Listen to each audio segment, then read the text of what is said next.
Eleonora by Edgar Allan Poe. I am come of a race noted for vigor of fancy and ardor of passion. Men have called me mad, but the question is not yet settled, whether madness is or is not the loftiest intelligence, whether much that is glorious, whether all that is profound, does not spring from disease of thought, from moods of mind exalted at the expense of the general intellect. They who dream by day are cognizant of many things which escape those who dream only by night. In their gray visions, they obtain glimpses of eternity and thrill in awakening to find that they have been upon the verge of the great secret.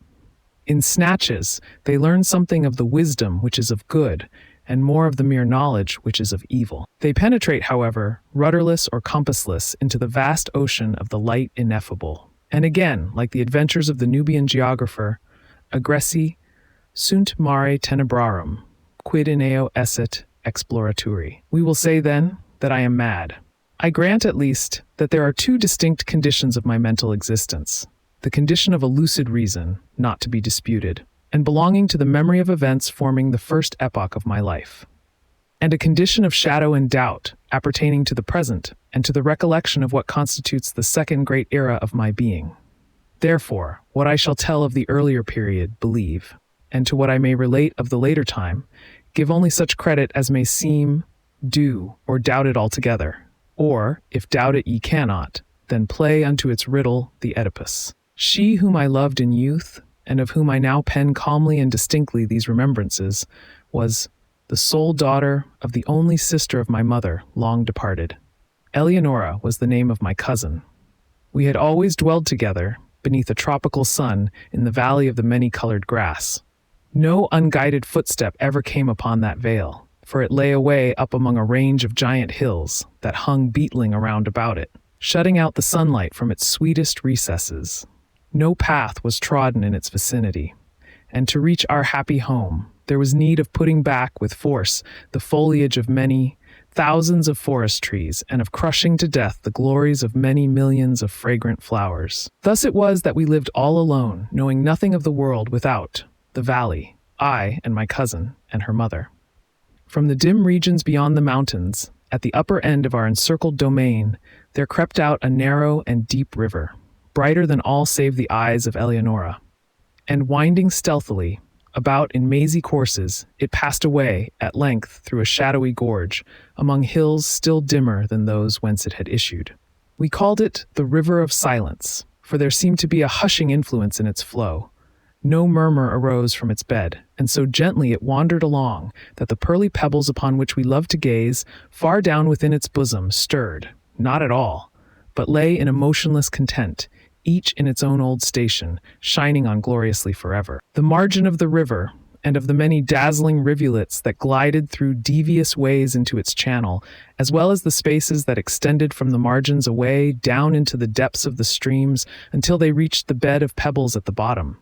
These spots, not less than the whole surface of the valley, from the river to the mountains that girdled it in, were carpeted all by a soft green grass, thick, short, perfectly even, and vanilla perfumed, but so besprinkled throughout with the yellow buttercup, the white daisy, the purple violet, and the ruby red asphodel, that its exceeding beauty spoke to our hearts in loud tones of the love and of the glory of God. And here and there, in groves about this grass, like wildernesses of dreams, sprang up fantastic trees, whose tall slender stems stood not upright, but slanted gracefully toward the light that peered at noonday into the center of the valley. Their mark was speckled with the vivid alternate splendor of ebony and silver, and was smoother than all save the cheeks of Eleonora, so that, but for the brilliant green of the huge leaves that spread from their summits in long, tremulous lines, dallying with the zephyrs, one might have fancied them giant serpents of Syria doing homage to their sovereign the sun. Hand in hand about this valley, for 15 years, roamed I with Eleonora before love entered within our hearts. It was one evening at the close of the third lustrum of her life and of the fourth of my own that we sat, locked in each other's embrace, beneath the serpent-like trees, and looked down within the water of the river of silence at our images therein. We spoke no words during the rest of that sweet day, and our words even upon the morrow were tremulous and few. We had drawn the god Eros from that wave, and now we felt that he had enkindled within us the fiery souls of our forefathers. The passions which had for centuries distinguished our race came thronging with the fancies for which they had been equally noted, and together breathed a delirious bliss over the valley of the many-colored grass. A change fell upon all things. Strange, brilliant flowers, star-shaped, burn out upon the trees where no flowers had been known before. The tints of the green carpet deepened, and when one by one the white daisies shrank away, there sprang up in place of them 10 by 10 of the ruby-red asphodel, and life arose in our paths, for the tall flamingo, hitherto unseen, with all gay, glowing birds, flaunted his scarlet plumage before us. The golden and silver fish haunted the river, out of the bosom of which issued, little by little, a murmur that swelled at length into a lulling melody more divine than that of the harp of Aeolus, sweeter than all save the voice of Eleonora. And now, too, a voluminous cloud, which we had long watched in the regions of Hesper, floated out thence, all gorgeous in crimson and gold, and settling in peace above us, sank day by day lower and lower, until its edges rested upon the tops of the mountains, turning all their dimness into magnificence, and shutting us up, as if forever, within a magic prison house of grandeur and of glory. The loveliness of Eleonora was that of the seraphim, but she was a maiden artless and innocent as the brief life she had led among the flowers. No guile disguised the fervor of love which animated her heart, and she examined with me its inmost recesses as we walked together in the valley of the many-colored grass, and discoursed of the mighty changes which had lately taken place therein. At length, having spoken one day in tears of the last sad change which must befall humanity, she thenceforward dwelt only upon this one sorrowful theme, interweaving it into all our converse, as, in the songs of the bard of Shiraz, the same images are found occurring, again and again, in every impressive variation of phrase. She had seen that the finger of death was upon her bosom, that, like the ephemeron, she had been made perfect in loveliness only to die. But the terrors of the grave, too, her lay solely in a consideration which she revealed to me, one evening at twilight, by the banks of the river of silence.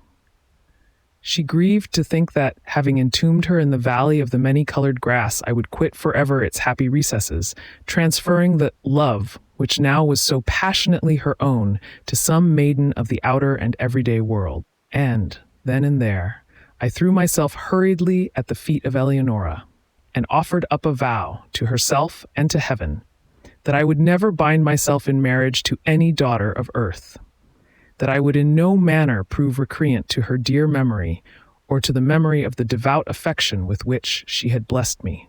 And I called the mighty ruler of the universe to witness the pious solemnity of my vow. And the curse which I invoked of him and of her, a saint in illusion, should I prove traitorous to that promise, involved a penalty the exceeding great horror of which will not permit me to make record of it here. And the bright eyes of Eleonora grew brighter at my words, and she sighed as if a deadly burthen had been taken from her breast, and she trembled and very bitterly wept.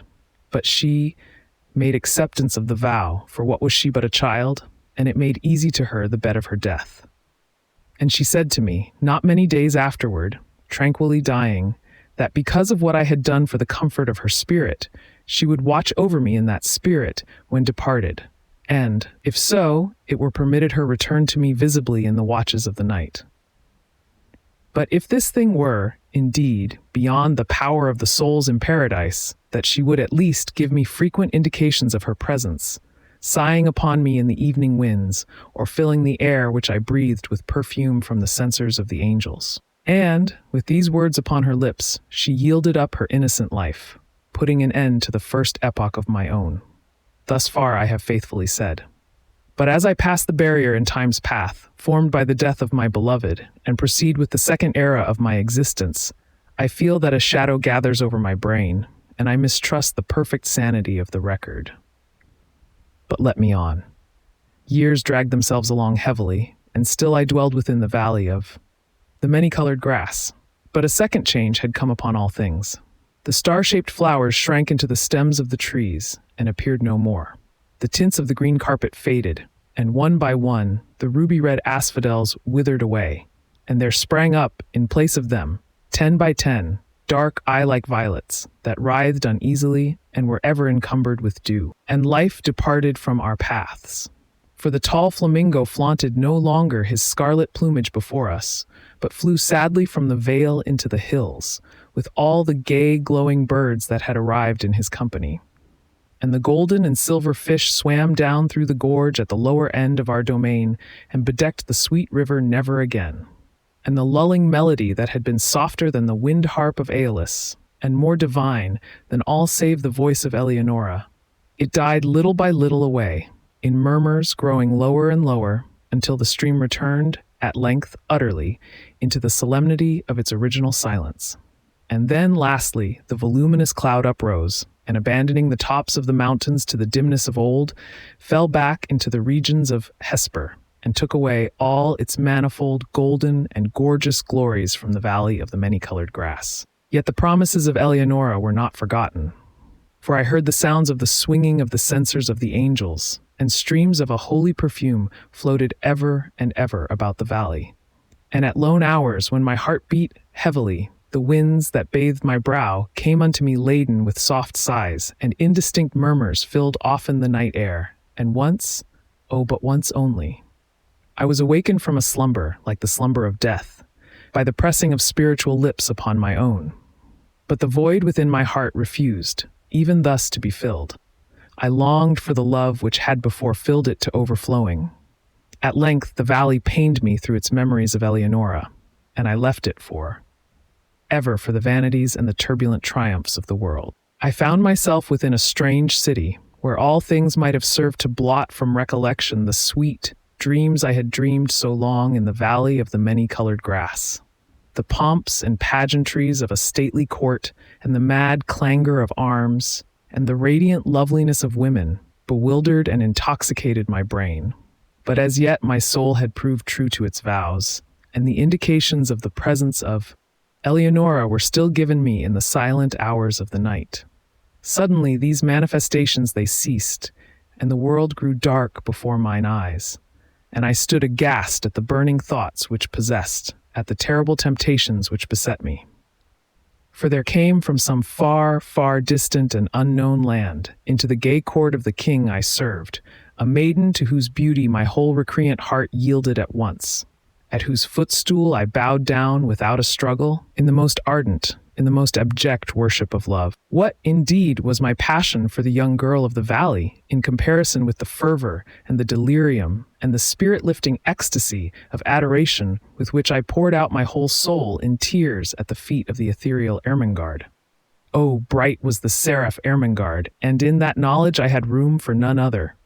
Oh, divine was the angel Ermengarde, and as I looked down into the depths of her memorial eyes, I thought only of them, and of her. I wedded, nor dreaded the curse I had invoked, and its bitterness was not visited upon me. And once, but once again in the silence of the night, there came through my lattice the soft sighs which had forsaken me, and they modeled themselves into familiar and sweet voice, saying, "Sleep in peace, for the spirit of love reigneth and ruleth, and in taking to thy passionate heart her who is Ermengarde, thou art absolved, for reasons which shall be made known to thee in heaven, of thy vows unto Eleonora."